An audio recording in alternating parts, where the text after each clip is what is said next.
Orang melakukan penipuan, mengambil hak orang lain atau tidak memberi hak orang lain. Ini zalim. Ini juga gulu berlebihan. Kenapa harus zalim sama orang? Gitu kan?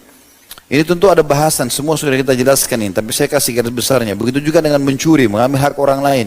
Kerja akhi dan ukhti, jangan mencuri.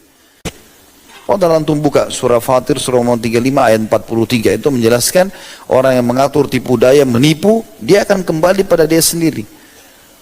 Jangan menghayal teman-teman seakan-akan Allah nggak tahu, kita tidak akan dihukum. Sehebat apapun aku memutar kosakata, mengatur strategi, sejauh apapun, makinlah jauh antum mengatur sebuah tipu daya, maka makin berat nanti di ujung hukuman Allah. Nanti Allah buat satu masalah kecil, batal semua itu. Dan antum hanya cuma mengatakan, kok bisa ya? Kok bisa? Ini perlu dicambuk ini, kok bisa? Pasti bisa kalau sama Allah. Gitu kan? Jangan mengkhayal itu. Ya? Ini saya cuma kasih perumpamaan, bukan disamakan sama Allah.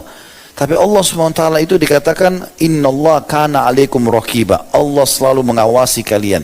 Allah itu sami, maha mendengar, basir, maha melihat, gitu kan? Allah SWT tahu semua, tidak ada yang tersembunyi. Kalau kita taruh kaca akuarium misalnya, ya kaca transparan, lalu kita taruh pasir warna putih, sedikit saja, tidak banyak, lalu kita letakkan situ 5-6 ekor semut. Antum lagi lihat dari atas, kira-kira antum tahu gak semut itu kemana? Tahu, ya kan? Karena kan kelihatan ini kaca transparan, pasirnya sedikit, semutnya di situ. Bagi semut itu mungkin sudah padang pasir yang luas. Karena itu tempat bagi dia besar, bagi kita enggak, kita bisa lihat semuanya.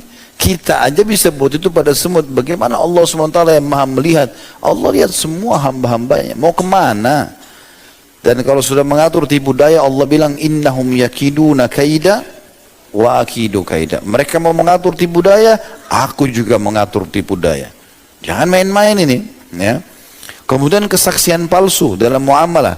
Ini semua gulu. Untuk apa kesaksian palsu ini? Pura-pura bohong, kenal, padahal nggak kenal. Gara-gara dibayar. Saya dengar begitu di pengadilan agama ada saksi-saksi yang dibayar.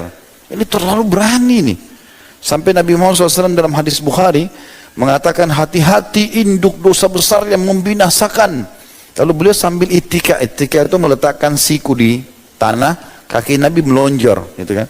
Nabi SAW mengatakan syirik, durhaka sama orang tua. Setelah sebutkan dua ini, Nabi SAW lagi tadi sandar, langsung duduk tiba-tiba dan mengatakan ala wa syahadatiz zur, dan hati-hati kesaksian palsu. Nabi ulangi lagi, hati-hati kesaksian palsu, hati-hati kesaksian palsu.